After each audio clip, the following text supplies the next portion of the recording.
Paano yung hard money na kinita namin dito? Makakarating pa kaya sa bangko na pupuntahan sa Pilipinas? Okay, Senator. Ang madaling sagot ko doon, of course, sapagkat hindi naman kayo nagpapadala ng $10,000, I doubt it. Yung remittance niyo, average lang $300, $500, ay siyempre matatanggap yun. At gusto ko na rin idagdag ito, Sito at Karen, no?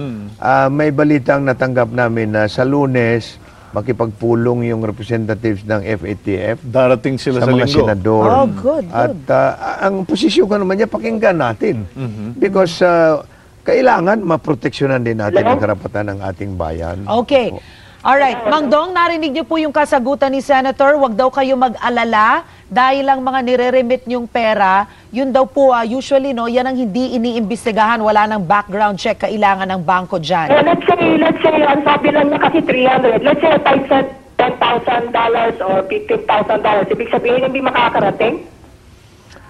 Makakarating. Pero kung lampas nga ng 500,000 pesos ang equivalent, mukhang imbestigahan. Okay.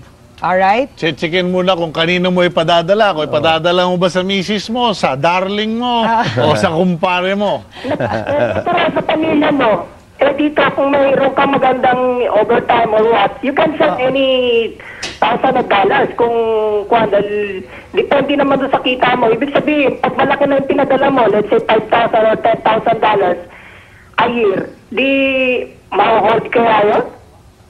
O sana, hindi naman. Ma-hold ba yun, Senator? I hope not. Hindi naman ma-hold kaagad. Pero merong requirement ang bangko na mag-report na ito ay natanggap mula kay Dong $10,000, more than $10,000 at siguro magkaroon ng investigasyon kung saan nanggaling. Siguro, importante maintindihan nyo, Dong, na monitoring ito. Hindi ito hold Arrest, up. Hindi ito arrest, hindi ito seizure. Pag nagpadala ng mahigit $10,000, i-check nila kung sinong nagpadala at saan ipinadadala at ire-report nila na may transaction ditong ganun kalaki. Huwag kayong nenervyusin, kabayan. Okay lang?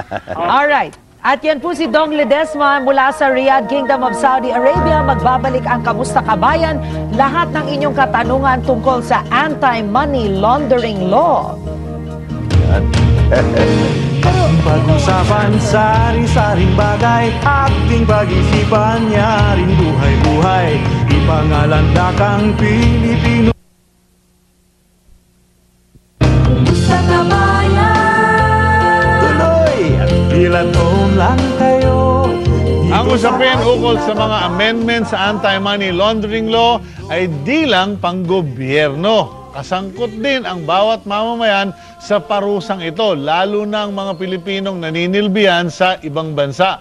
Paano nangyari yun? Sasagutin niya ng ating mga panauhin. Nandito sina Nelson Ramirez, ang presidente ng United Filipino Seafarers.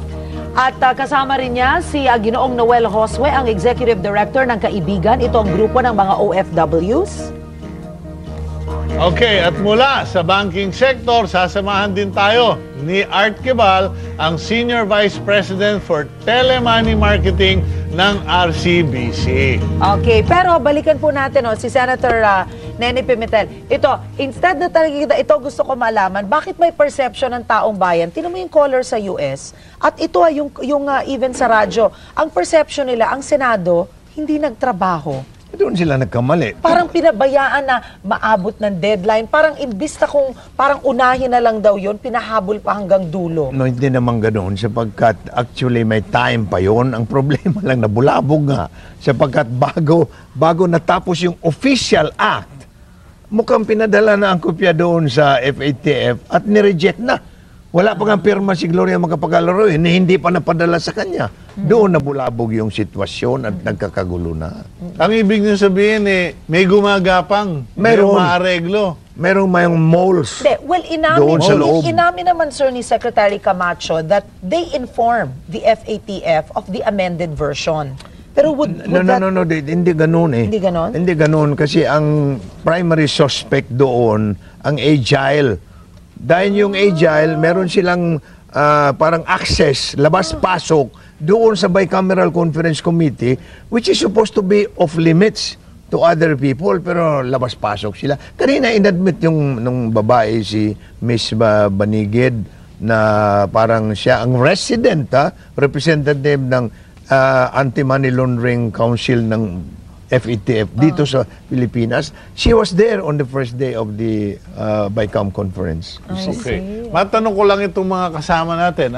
Ang ninenervyos daw, yung mga nasa banking industry, mga overseas Filipino workers.